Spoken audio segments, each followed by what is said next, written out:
Today is October 27th. We're at the Isaac C. Griswold Library in Whitehall.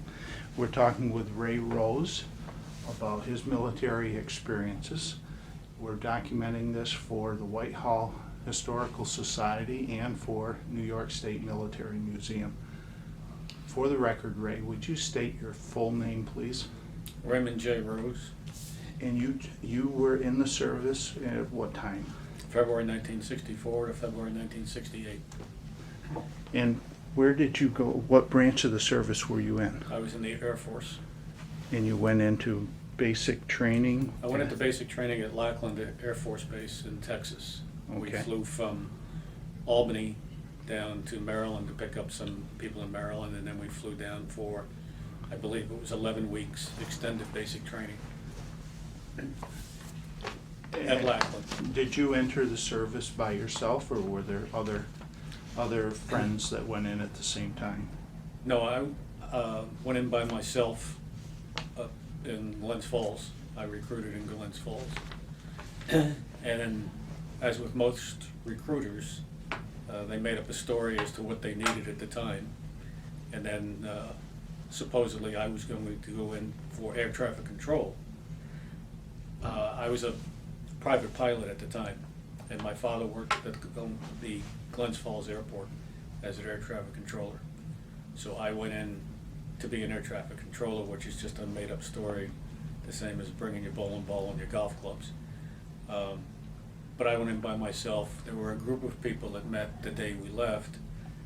We flew down to Maryland and picked up another half aircraft of Southern guys in Maryland, Baltimore, and then we flew on a DC-6 from Maryland down to Texas, and then a DC-3 from, I believe it was Dallas, Fort Worth, and then we went into basic training from there.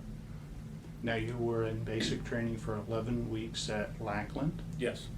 and what was basic training like? It wasn't too bad for me because I had already been to college. So I was a drill sergeant at college. I was in Air Force ROTC, and I was a drill sergeant, so I knew how to march. I knew all the basic moves, and I was in shape because we ran and played football and did all the other things. So I was used to that type of environment. And I had pretty good training instructors at Lackland. I still remember one because I had met him after basic training. And he told me afterwards the reason he was so rough and the reason the training instructor was so rough at the time is because he knew most of us were going to go to Vietnam. And if you're not in shape and pretty good physical shape and able to run and do everything else, then there was a high probability in 1964 you weren't going to come back the same person as you went over. So I spent 11 weeks, I believe, at Lackland. And then I spent another 9 weeks at Kelly Air Force Base. And the reason I remember that is because I got a check from the United States Air Force for, I believe, 37 cents. Lackland and Kelly are joined to one another. The only thing that separates them is a fence. And they gave me bus fare to go to Kelly. But in the meantime, I came back to New York. As stupid as it sounds, I came back to New York to pick up my car.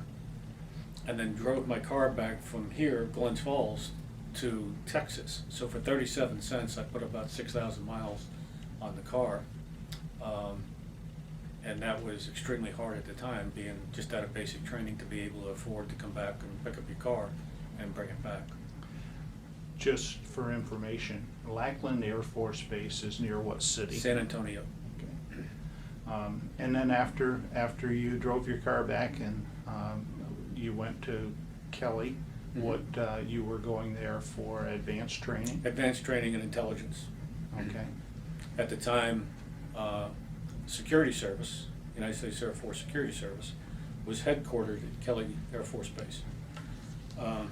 And Kelly was separated by a hill. And the hill overlooked the rest of Kelly Air Force Base, which was a rehab facility for B-52s at the time. So it overlooked the entire base. But I believe the training at Kelly was for 9 weeks. And then during that time, we learned how to type. Most of us didn't know how to use a typewriter. And the threat was, until you learned how to type, you didn't graduate. So most of us could type at 15, what they call groups a minute. Every 5 letters is a group. We didn't have the faintest idea at the time what we were getting into. We just knew we had to take classes. And it was basically the same as high school classes. You go in the morning, you have certain classes, you learn how to type, you learn how to do some other things, military structure, grades, ranks, how to salute officers, that type of thing. But as I said, I had already been in ROTC, so I knew most of that stuff, and I knew the basics of typing, and I knew the basics of communications, because I was also the sergeant in college for the military affiliate radio system. So I knew Morse code, because that's how we dealt with communications at the time. And when I started Morse code, I already knew how to do Morse code. So a lot of what I went through at Lackland and everything else, I was already pre-trained for. The one thing I wasn't trained for is we had basic Russian at the time, because we were getting into intelligence, of which none of us knew what intelligence was at the time. All we knew was we were getting Russian courses. And you had to graduate from those Russian classes also, basic Russian. So when you finished at Kelly, did they send you to air traffic control school then? No, I never went to air traffic control. That was just a muse to get people in. Whatever you wanted to be in the Air Force, when you went to the recruiter, that was fine with them. When you got on the plane, it was totally a new story. You never got to be what you wanted to be. Some people did bring in fact, golf clubs and bowling balls and stuff like that. And when they got there, they were all confiscated and put in a room, and it was just basically a lie to get you in the service. They had a quota at the recruiters to get so many people in. So if they had a lie to get people in, then you were already stuck in Texas. New York is a long way away. Now, did you have a reason for choosing the Air Force over some other branch of the service? Actually, no, not at the time. I was going to go in the Navy, and I already talked to the Navy recruiter down in Glens Falls, and it was only because of my size. I was 6'2.5" at the time, and my cousin was 6'6", and he was on the flagship of the 6th Fleet. And he was telling me the hardship he had because he had to bend over all the time. Yeah, hitting his head and doing all those things. So I kind of decided not to go in the Navy. That wouldn't be a good choice for me if I was put on a ship, even though it was a flagship and they ate well and everything else. It wasn't my cup of tea. I didn't want to go in the Army because I had education at the time. So I didn't want to waste the education. So I went into the Air Force, and I actually had no plans to go in the Air Force. All I was doing was trying to get investigated, trying to research what one I wanted to go into. But when the guy said, you know, we can get air traffic control, we need them now, I kind of fell into that, and I shouldn't have. Now, so when you finished at Kelly, you're 20 weeks in, thereabouts Right. now, where did you go next? We had to go to, I believe, 19 more weeks of training at Goodfellow Air Base. It wasn't an Air Force base at the time, which is in San Angelo, Texas. We stayed in Texas the whole time. And San Angelo, Texas was a training facility for intel people. So if you were in languages, Russian language, you went to this side of the base. If you were an analyst, which I was, you went to this side of the base, and you joined everybody else from every place else in the United States. And we went through just an extended period of time learning mostly Russian, Russian culture a little bit, communications, communication skills, type of communications that the Russians used, almost totally Russian at the time, even though we didn't know at the time. There were some Chinese linguists there, some Chinese training, but we did very little with China at that particular base at that time. Most of it was all Russian. That was something like 19 or 20 some odd weeks. So basically a year is in training. And then after training, they went on leave, came back to Glens Falls, and then from there went to Japan. So I spent almost 2 years in Japan. Where in Japan? Misawa, which is about the same distance from New York City to Glens Falls as it was from Tokyo to Misawa north. It's on the northern end of Honshu. And you were there as an intelligence analyst? Yes. Working in the military for the security, what they call security service. Most people haven't heard of the United States Air Force Security Service, but there are, it's a large group of intelligence analysts and linguists and collectors. Collectors are the ones that actually sit down at the rack and they collect the intelligence. They wear headsets, they collect Morse code or encrypted signals from, at this particular site, mostly Russian communication systems. And you just educated yourself, basically. It was an OJT position because almost everything you learned in basic training, the first thing they tell you when they get to your site is forget everything you learned in basic training. So we literally had to forget everything we learned in basic training, except for the Russian language. So it was becoming more fluent in the language that was the... Kind of, because first of all, you had to know Russian. You had to know the alphabet and how it's structured.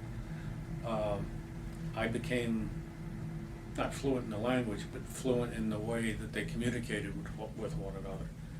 So I was pretty good in my field. I already knew Morse code, so I would relieve. I was an analyst. I was supposed to analyze what was collected.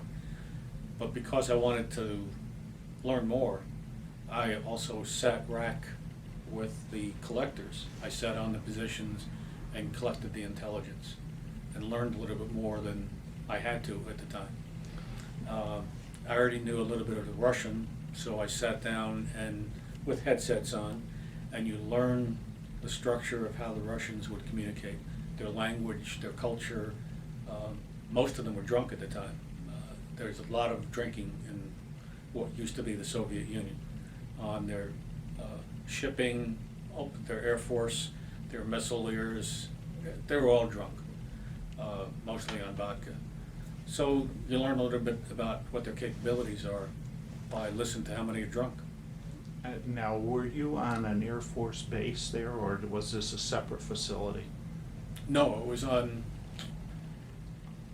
almost all the bases in intelligence are on a facility, but not on the actual facility. We're usually structured on the facility, but on a hill somewhere, or joined with it, but not on it.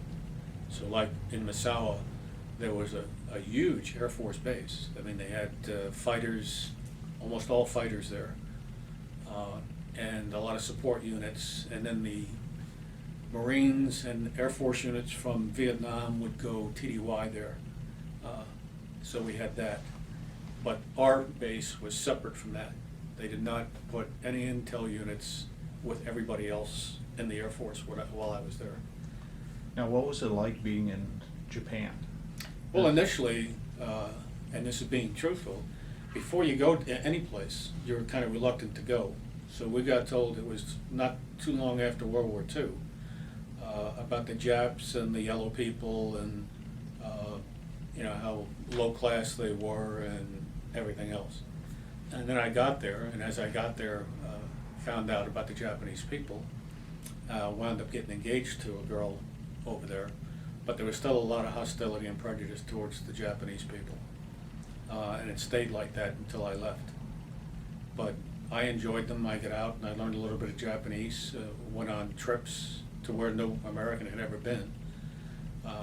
And I enjoyed it. Even though they don't speak English and I didn't speak that well Japanese, I never ran into a problem anywhere in my career with any foreign element, any foreign person.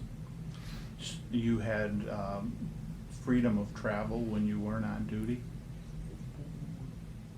Within the country, yes. We could not get on a plane and go wherever we wanted. That was prohibited at the time. You gotta remember, we're in the middle of Vietnam.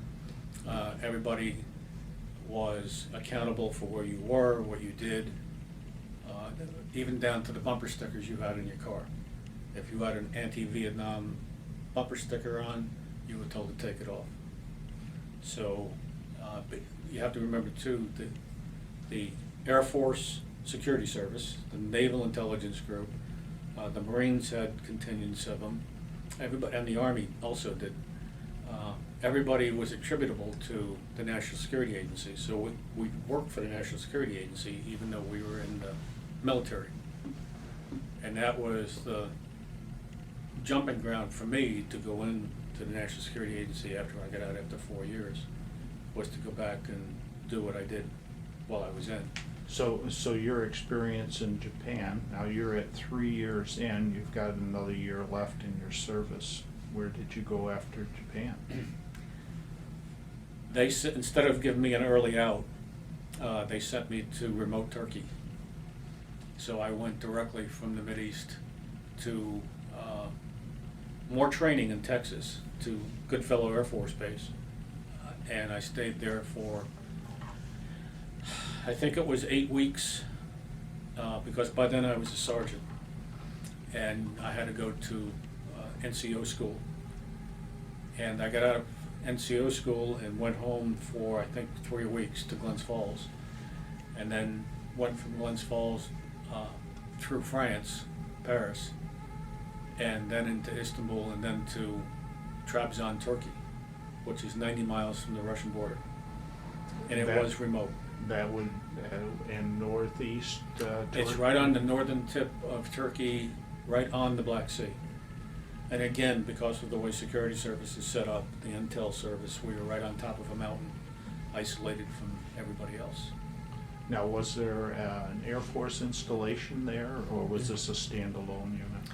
It was a standalone unit. We were actually, even though we worked for the military at the time, we denied being associated with, yeah, you're laughing too. The whole world laughed. We denied being associated with intelligence. We denied being associated with the Air Force Security Service. But we just happened to wear short pants and short haircuts and no mustaches and no long hair. And we fit right in.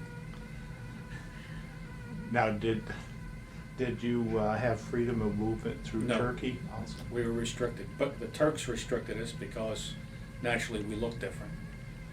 You have to remember, you're in a different, entirely different culture now. This is the 1960s. The only thing that the Turks loved was JFK. If you said anything wrong, anything degrading about JFK, you could get a knife in your back. And people did get stabbed in that area of Turkey. The Turks were dark-skinned or olive-skinned, mostly Muslim. They didn't want us there. And we didn't have any cars or transportation to begin with. We were restricted to, I think, one truck. I was in charge of one linguist and the analyst and some of the collectors. So I delegated who got the truck to go where. And you always had a sign where you're going to and what you're doing and why you're going there. So if you were going to a certain place for a happy time, then you had to admit you were going to a certain place for a happy time and sign out for that. And I made sure that the guys were all signed out for where they were going. We did have stabbings, and we did have people. You could not take a picture of a Turkish woman. If you took a picture of a Turkish woman, you could get stabbed, and I know one person that was stabbed for taking a picture of a Turkish woman. So it was very restrictive. Now, did you have local civilian employees working at that institute? All the civilian employees at the time were Turk. So was that helpful, or just At the no time, consequence? At the time, no, it wasn't helpful. You have to remember, we're young kids. We didn't like the Turks. The Turks didn't like us. So it wasn't a happy time for anybody to be there. Fortunately, I had a tailor downtown. Everybody has to have a tailor when you go overseas. I had a tailor, and he taught me a little bit about Turkey. I told him right up front I didn't like Turks, and he was a Turk. So over time, he taught me about the Turks and Turkish culture and the Turkish people, and told me what Americans had done while they were over there, the drunks and the rowdiness, and the Turks didn't like that. So over a period of time, I learned a little bit about Turkey and about the history of Turkey. So again, I went to places in Turkey that no American had ever been. He made sure I ate Turkish food, or at least tried it. So he brought me down to a restaurant the first time, on condition that I didn't ask what I was eating. I'm a very picky eater, and I have to know what's on my plate, but the condition was I didn't ask any questions.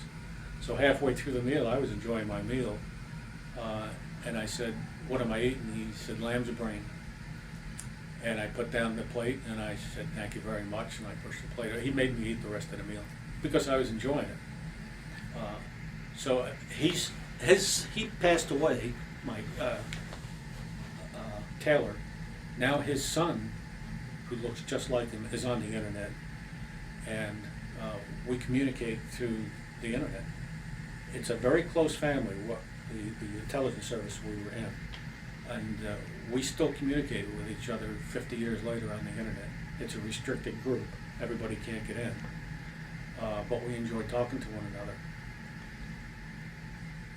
Now, some other military folks have reunions, Yes. ship reunions. Do you have anything similar to that for your Air All Force of the group? guys have reunions.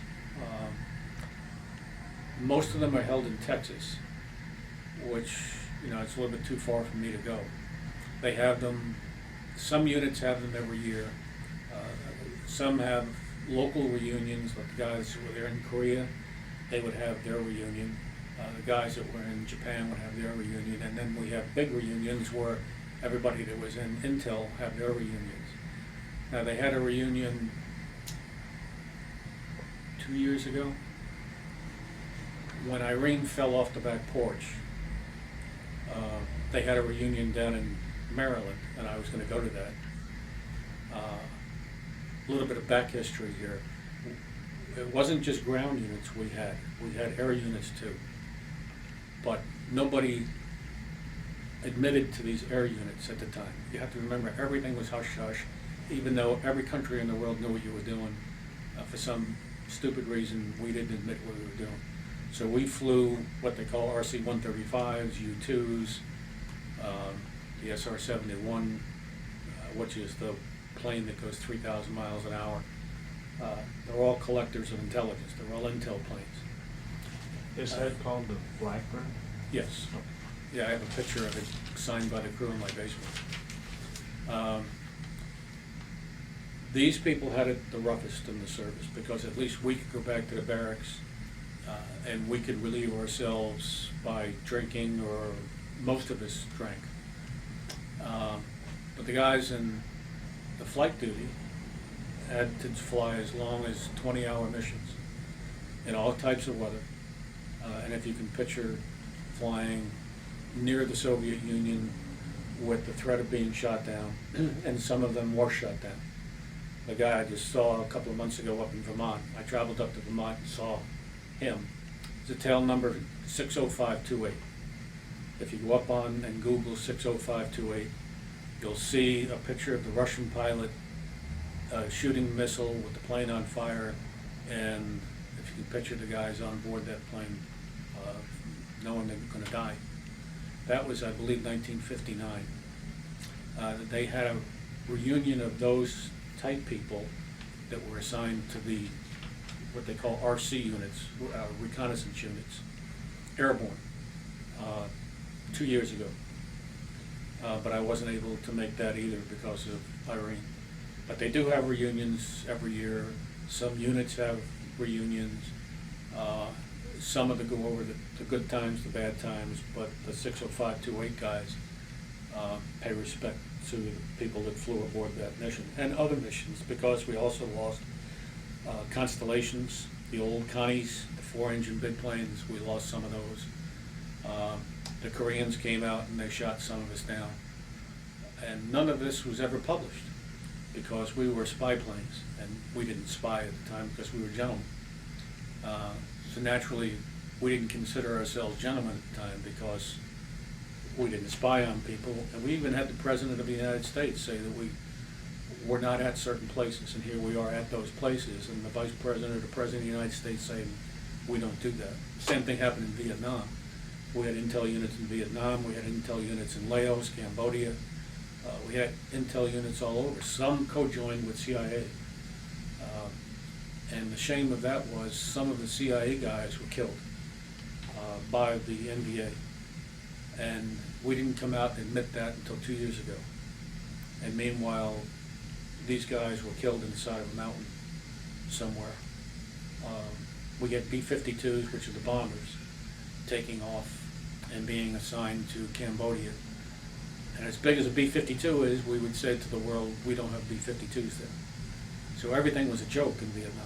Everything that we were collecting was a joke. It did no good. When you consider what the United States had to go after what these people were, like I said, I was in from 64 to 68. We threw everything we had at these people. All kinds of aircraft, missiles. We had people on the ground, and it was just a political and media war. And it turned into a drug war at the end. Heroin, cocaine, everything that the Russians could think of to get our guys hooked on. It was the same thing as Hitler at the end of World War II, feeding the Jews in the prison camps all the drugs. Well, that's what our GIs got. And a lot of them did get hooked on it. And then they wondered why they got in trouble on, coming back. But Vietnam was nothing but a political, a media, and a drug war. That's all it was. Now, you were in Turkey for how long? A year and 4 months. Yeah, so that pretty much is the end of your enlistment at that point. Yep. So you separated, and you came back to the U.S. for separation? I came back and kind of recuperated for a little while. But my father and I didn't get along to begin with. He just passed away a couple of months ago. And I had to get out. So I stayed in Glens Falls for a year. But Glens Falls wasn't my type of town. I originally came from Long Island. We moved up here in '62 from Long Island. So my sister and I were used to something being open 24 hours a day. If you want to go to the movies at 2 o'clock in the morning, you went to the movies at 2 o'clock in the morning. If you want to go to the store at 11 o'clock at night, you went to the store at 11 o'clock at night. In 1962, Glens Falls closed at 5 o'clock in the afternoon. And we weren't used to that. So I had no reason to stay in Glens Falls. So I hired on with the National Security Agency in August of '69. And then from 1969 till 1994, I stayed on with NSA and deployed overseas during that time.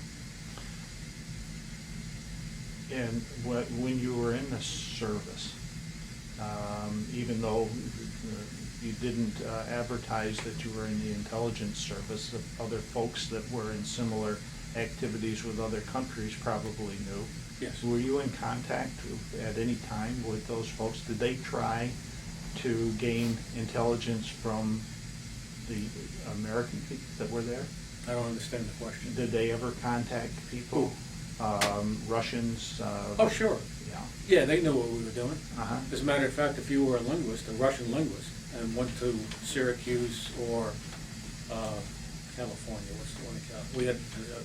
We sent GIs to colleges to learn better Russian, and they were called linguists.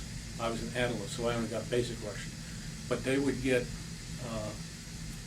maybe 2 or 3 years of Russian and Russian culture, Russian communications, everything else at each school, at a college. And after you graduated from those schools, the Russian embassy would send you a list of congratulations. They would give you a certificate saying congratulations with your name and everything else on it, and you could frame it. It was from the Russians, so they knew, and they didn't hold it back. They knew you were there. They knew you. They probably had pictures of you. It was just a joke, but we didn't admit that. So we lived a lie for all those years. The Russians knew we were there. They knew our assignments. They knew what we did in Naval in Japan. They overflew us in Turkey at least once a month with a twin-engine aircraft.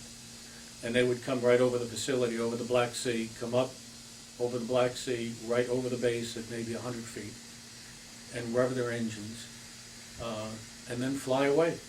They just wanted people to know that they knew we were there. And as a matter of fact, in 1967, summer of 1967, we had an incident that we didn't know about at the time. I was working, I was on duty, but an AN-2, which is a Russian biplane, it's a farm plane. It sat about 10 people, I believe. Came over the Black Sea low, and then the Transcaucasus Mountains, or at the end of the southern part of the Soviet Union. When they came over the Black Sea and then went up about 50 miles, they didn't see the mountains anymore, so they came up. We didn't know at the time they were trying to defect. And the place they were trying to defect to was Trabzon, Turkey, where I was based, where nobody knew we were there. That's where they were trying to defect to. But the Russians saw that. When they came up, they got them on their radar, and they came up and they shot the aircraft down, and I think they were scientists or something else. But everybody knew we were there. You wouldn't try and defect to a place where you weren't welcome. So we knew what was going on. But the Russians knew we were there, the Chinese knew we were there, the North Vietnamese knew what we were doing. The North Vietnamese, the problem when we went to war is, like in any war, we always put down the other side. We call them gooks, Japs, whatever you were fighting, we put them down. Ragheads now on the other side. And what you don't realize is a lot of them are educated. They have college education. A lot of the NPA were born and brought up in the United States, spoke fluent English, went to colleges like California colleges, Berkeley, and then they saw the need to go back and defend their land.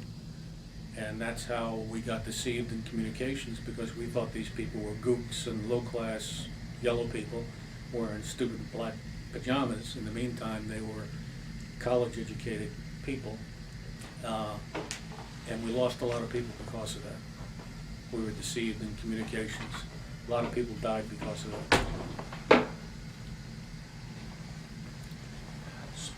So after you were out of service, you then joined NSA? After a year. After a I year. joined NSA. Now, what was that process like? How did you transition from military to civilian intelligence gathering? It's basically the same thing. It's like working for AMP as a grocery store for a few years and then going to work for Grand Union. It's just working for a different enterprise. When I first went to NSA, I had already had communication skills from being in the military. I worked in 6 different career fields. One of them was communications. So when I went to NSA, I worked in the comm center, the communications center, for 2 years. And then that got boring. So I put in for an overseas assignment, and I took the overseas assignment. And I went to England for 6 years. Both of my sons were born in England, and they had dual citizenship. And then I came back in 77. Came back to NSA to work for a few years in 1977. And then worked in communication security. So, in other words, when you work for communication security, there are 3 missions of NSA. One is signals intelligence, collecting foreign communication signals. One is communication security, which is ensuring that your communications are secure and you're not giving the farm away. And that includes monitoring our own communications. And when you use a military communications or a government communication system in the United States or overseas, they used to put a little sticker on it, subject to monitoring. And a lot of people used to ignore that. But again, I did that for a while. And then I went back to England in '83 and stayed until '87. So I have a total of almost 9 years just in England, a year and a half in Turkey, and a year and a half in Japan. Now, when you were in England, did you travel different, were you stationed at different places? I wasn't stationed at different places. The main base was Menwith Hill. Menwith Hill is on the internet if you Google it. It's, we used to deny it was there. When I was initially over there, we called it the 13th USAFAFS or something like that. But everybody knew we were a national security agency. We used to have people knock at the door and ask if, work for NSA. So again, it was just deniability. But I stayed over there initially to do signals intelligence, but then went over and did communications intelligence, communication security against our forces. So we monitored U.S. exercises for a while. Now, what cities were you close to in England? Leeds. It's the same distance again. It just happened to work out that way. The same distance from New York City to Albany as it was from London to Menwith Hill. It's about 200 miles north of London. And along the northeast coast? Central England. It's about 90 miles from Scotland. But it involved a lot of traveling again. So one thing that I tried to get away from all the time was traveling. I traveled extensively with NSA down in Baltimore. I would have to go out to Nebraska, Virginia, Kansas, all different types of states. And then I got hooked on the briefing circuit, where you would go and brief generals and admirals and staff on communication skills, on vulnerabilities of their communication systems. But to actually sit down and do the monitoring, and then to build the briefings, and then to go and do the briefings and come back, just gets prohibitable after a while, and it wears you out. So the reason I went to England in '83 was to get away from that. I was tired of the trips. I was tired of briefing. And I'm not a briefer. I'm an analyst. And I used to tell people that I briefed. I am not a briefer. I am not the NSA briefer. I didn't go there in a pretty tie, a pretty shirt, and a pretty suit. I went there as an analyst. And they liked that. And I wish they wouldn't. I had admirals calling Joint Chiefs of Staff saying, "You got to hear this guy talk."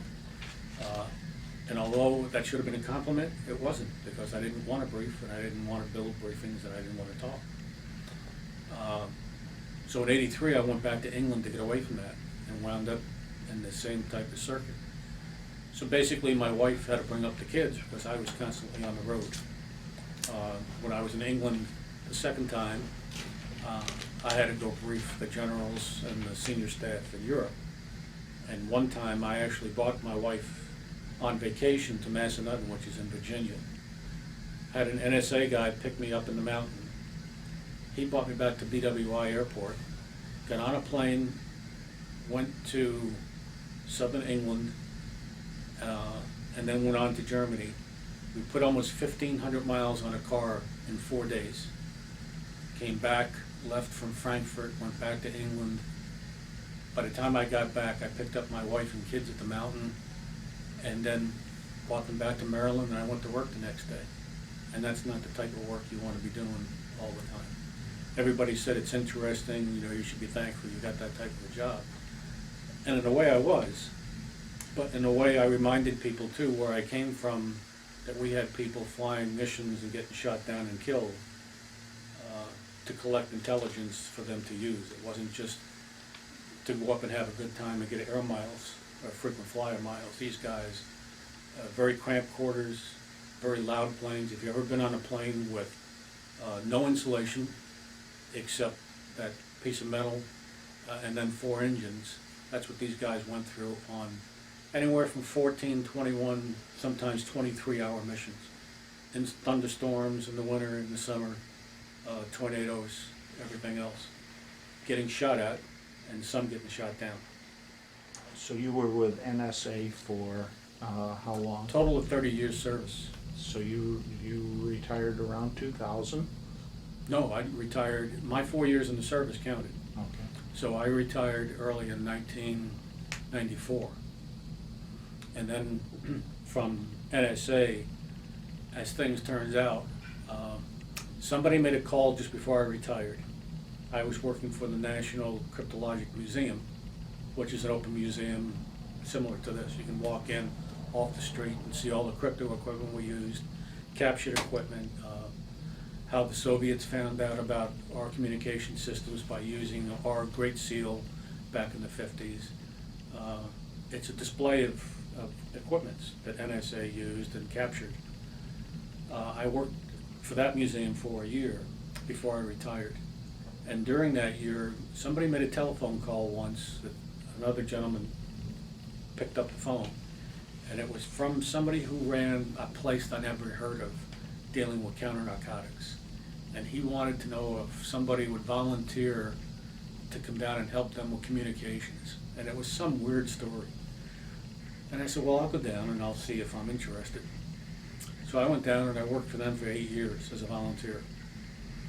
Federal counter narcotics, what they call the HIDTA program, high intensity drug trafficking area. That was done in Greenbelt. So it was the same thing as working for NSA, because you're looking again at another side, another type of communications. And you get to see how narcotics are smuggled and used at a totally different area than, you know, the low-level user or somebody on the street. The HIDTAs only investigate drug movements of $500,000 or more.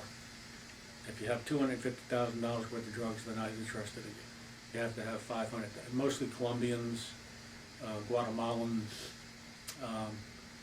But then in the drug trade too, what we saw was the Russians and the Afghans and the Pakistanis meeting and having major meetings with Colombians. And what the agreement was to share the wealth and how they're going to launder the money through our banks. So your equipment skills and your language skills both came in? Both came in handy. Mm-hmm. There was no difference between working for NSA and doing research for federal counter-narcotics. Did you have any restrictions placed on you when you left NSA about where you could work or travel or? For a while, yes. But then after a couple of years, nobody really cares. We have guys that were in intelligence that worked in Russia for a while for oil companies. And what you have to understand is that once you're in intelligence, you always do intelligence. Everybody collects intelligence on everybody else, so you know who to talk to, where to go, where to walk, where to drive, where to go on vacation. You always collect intelligence. It's how you use it. So we did have some people work in Russia. They still are in Russia. We have people that are in Australia and live in Australia. Some people live in Canada. We're on the internet with some people that live in Canada. So the 60s evolved into the 70s, evolved into the 80s, and as time went on, the interest in where you were and what you did kind of waned. So there's not much interest in where people are anymore or what they're doing. Most people are honest and not spies. Except that I did work with a spy, Ron Felton. Ron Felton was an international spy who sold secrets to the Russians back in the 60s and 70s. He was my signals analyst for a while. So that got to be a joke within us because he was actually selling secrets to the Russians. But they knew everything anyway. It's not like they were stupid people, they're not. They just needed to compromise your security? Yes. That's the purpose of any government is to compromise another government security or get the extra piece of knowledge that they wanted to have. That's all it is. Now, when you were in the service, you probably had the opportunity to build up some credits for VA usage and Veterans Administration. Did you ever use any of the veterans benefits? For a while, in order to get promoted in England, you had to be going to college. Mm-hmm. That was the threat they used. So I went back to school and graduated. I wanted, as stupid as this sounds, I wanted to come as close to a 3.2 and not hit a 3.2 because it didn't mean anything to me. So I graduated working with the instructors with a 3.198, whatever pi. I did not reach a 3.2. But I got 160 credits. I refused to graduate because I had VA. So 120 to graduate, I graduated with 160. And then when I came back to NSA, people wanted to know what I did for a living because I worked on both sides, both in communication security and signals intelligence, collecting Soviet, Chinese, Eastern European, Western European, and U.S. communication systems. So for the last 3 years of my career, I taught. I was considered a professor. I taught CIA, DIA, all the magic alphabets about security. This, and what location would that be? NSA. And located Before I in retired, at Fort Meade. Fort Meade. But also that included going to different places. I had to go down to the State Department and train them. We worked with FBI, I trained them. FBI, it winds up, as much hostility as you hear about people, you know, they work for FBI, so they're lawyers with guns and everything else. They wound up to be a bunch of nice people, the ones I work with. The CIA people, very nice people, very cooperative, just regular people. And that's what I found out when I was training people, because I trained Air Force, Navy, Army, Special Operations down in MacDill, the people that deploy and go into the jungles and stuff like that. I trained them. And they were just great people. They just wanted to know things. They wanted knowledge. So they went out, but they went out to defend their country. They wanted to come back to their families too. So they ate up what I was having to say in briefings. And then sometimes we meet at the officers club and discuss the rest there. But it's all deployments. It's all being away from your family. This may not be a very good question, but because of your experience with the NSA, but when you went into the service in '64, if you had not done that, would your life have been a great deal different than it is now? Yes. I have no plan. Most GIs have no plan before they go into service. They don't know where they've been, what they're doing. They have no purpose in life. A lot of people I met had family problems. Didn't get along with their mother, didn't get along with their father, didn't get along with the family. Hard luck with girlfriends, whatever. I mean, you hear everything going in. And at least when I went into security service, it was all bonding. It was all, when you hear other people say that they have the same problems as you, you bond with those people. The thing is, with our people, we never separated. We always had reunions, we always had, and then I found out, well, fighter jocks had their reunions too, and the Army ground pounders, they had their reunions, and the Vietnam vets had their reunions, but we had our reunions too. And they didn't get to be broadcast nationally until the internet came, and then more people went to the reunions because of the internet. Now, the internet that I'm on right now with all the people that used to be in the service, all go back to the old days, what we would have been had we not. And we always joke about robbing stores or, you know, bank robbers, or what we would have been had we not gone in. Had we not had our education, had we not learned foreign languages, had we not been to a foreign land and seen Japs and Gooks and Turks and Muslims and all these other people that we degraded, had we not been there and got a better appreciation of foreign governments and why they don't like us. We discuss that all the time. But our lives would have been working in a grocery store probably and being a manager of a grocery store. there's nothing wrong with being a manager of a grocery store if that's what you're gonna be, because I told my kids growing up, if all you are in life is a gas station attendant, if you're happy being a gas station attendant and can live on that salary, be a gas station attendant, as long as you're happy, because most people make $1 million a year and aren't happy in life. I told my kids, if you wanna be a $10 an hour grocery clerk or a gas station attendant, be that and be happy. But I wanted to be something more, because I didn't want to live in Glens Falls at the time. So had I not done that, I don't know where I would have been. You just fall into certain things in life, and you wind up saying, I didn't want to go to Japan, I didn't want to live with the Japs.